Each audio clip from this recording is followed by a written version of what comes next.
కొన్ని వెజిటబుల్స్ ఎంతో హెల్దీ అయినా కూడాను పిల్లలకి ఇస్తే అస్సలు తినరు. అలాంటిది వాళ్ళకి తెలియకుండా అప్పుడప్పుడు ఇలా ట్రై చేయొచ్చు.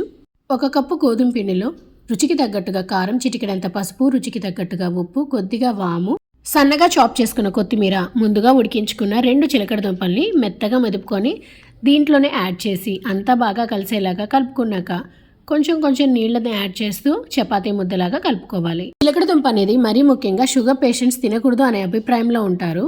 కానీ దీంట్లో గ్లైసిమిక్ ఇండెక్స్ అనేది చాలా తక్కువ ఉంటుంది కాబట్టి లిమిట్గా తీసుకోవచ్చు. కలుపుకున్న పిండిని 10 నిమిషాలు రెస్ట్ ఇచ్చి చిన్న బాల్స్లా చేసుకొని చపాతీలా ఒత్తుకొని ప్యాన్ పెట్టి ప్యాన్ వేడెక్కాక 2 వైపులా ఫ్రై చేసుకున్నాము అంటే ఇష్టం లేని ఈ చిలకడ దుంపని తెలియకుండానే ఇష్టంగా తినేస్తారు. చపాతీలు అనేవి చాలా సాఫ్ట్గా ఉంటాయి. స్నాక్స్ బాక్స్లో పెట్టినా కూడాను అస్సలు గట్టిగా అవ్వండి, అంత సాఫ్ట్గా ఉంటాయి. మరి వీడియో నచ్చిందా? సబ్స్క్రైబ్ చేసి లైక్ చేసి నా ఛానల్ అయితే సపోర్ట్ చేయండి. Thank you.